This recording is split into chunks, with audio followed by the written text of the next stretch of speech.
ભારતીય જનતા પાર્ટીના ગુજરાત પ્રદેશના અધ્યક્ષ જગદીશ વિશ્વકર્માજી દ્વારા પ્રદેશ સંગઠનના નવનિયુક્ત પદાધિકારીઓને નવી જવાબદારીઓ સોંપવામાં આવી છે।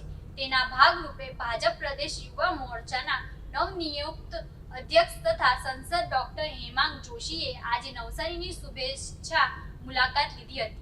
નવસારી શહેર સ્થિત ભાજપ કાર્યાલય કમલમ ખાતે પહોંચતા કાર્યકરો દ્વારા ફૂલ વર્ષા સાથે તેમનું ભવ્ય સ્વાગત અને અભિવાદન કરવામાં આવ્યું હતું। આ અવસરે ડોક્ટર હેમાંગ જોશીએ કાર્યકરો સાથે સંવાદ સાધી સંગઠનને વધુ મજબૂત બનાવવાની દિશામાં માર્ગદર્શન પૂરું પાડ્યું હતું।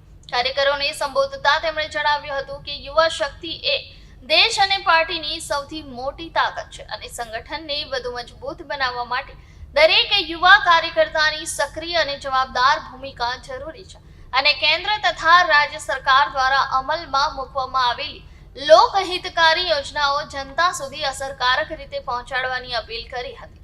સાથે જ આવનારા સમયમાં સંગઠનને વધુ સક્રિય અને શક્તિશાળી બનાવવા માટે તમામ કાર્યકરોને એકજૂટ થઈને કાર્ય કરવાની હાંકલ કરી હતી। આ પ્રસંગે ગુજરાત પ્રદેશ યુવા મોરચાના મહામંત્રી ઈશાન સ્વામી, નવસારી જિલ્લા યુવા મોરચાના પ્રભારી યશ ગોલાણી, નવસારી જિલ્લા ભાજપ પ્રમુખ ભૂરાભાઈ શાહ, નવસારીના ધારાસભ્ય રાકેશભાઈ દેસાઈ, માજી પ્રદેશ મંત્રી શીતલબેન સોની સહિત જિલ્લાના આગેવાનો અને મોટી સંખ્યામાં ભાજપ કાર્યકરો ઉપસ્થિત રહ્યા હતા।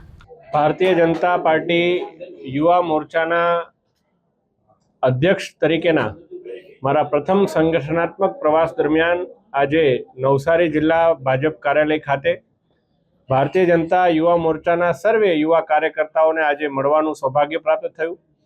જે પ્રકારે પાર્ટીની સંસ્કૃતિ પ્રમાણે એક કાર્યકર્તા તરીકે તમામ યુવા કાર્યકર્તાઓએ મારું જે સ્વાગત કર્યું, સન્માન કર્યું, એ બદલ હું ભારતીય જનતા પાર્ટી યુવા મોરચા નવસારીના તમામ યુવા કાર્યકર્તાઓનો આભાર માનું છું। આ પ્રસંગે અમારા નવસારી ભારતીય જનતા પાર્ટી જિલ્લાના અધ્યક્ષશ્રી, અમારા ચૂંટાયેલા પ્રતિનિધિશ્રી અને તમામ પ્રદેશના પદાધિકારીશ્રીઓ પણ ઉપસ્થિત રહ્યા। એ સૌનો હું નતમસ્તક વંદન કરી અને ખૂબ ખૂબ આભાર માનું છું। મહારાષ્ટ્રમાં ભાજપની બહુમતીની જીત થઈ છે, શું કહેશો બાબતે?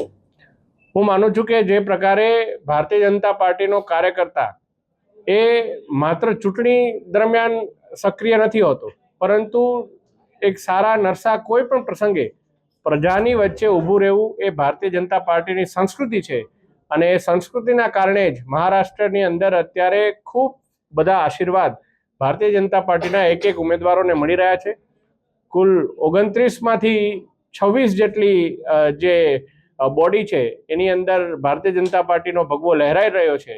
એવા અત્યારે પ્રાથમિક ધોરણે જે સમાચાર અમને મળી રહ્યા છે, હું માનું છું કે આ ભારતીય જનતા પાર્ટીના એક કર્મઠ કાર્યકર્તાની મહેનત અને આદરણીય વડાપ્રધાન શ્રી નરેન્દ્રભાઈ મોદીજીની જે વિકાસની વિચારધારા છે એની સાથે જોડાય અને માનનીય ગૃહમંત્રી શ્રી અમિતભાઈ શાહજી અને ત્યાંના મુખ્યમંત્રી આદરણીય દેવેન્દ્ર ફડણવીસજીની મહેનત અને એનું આ પરિણામ છે।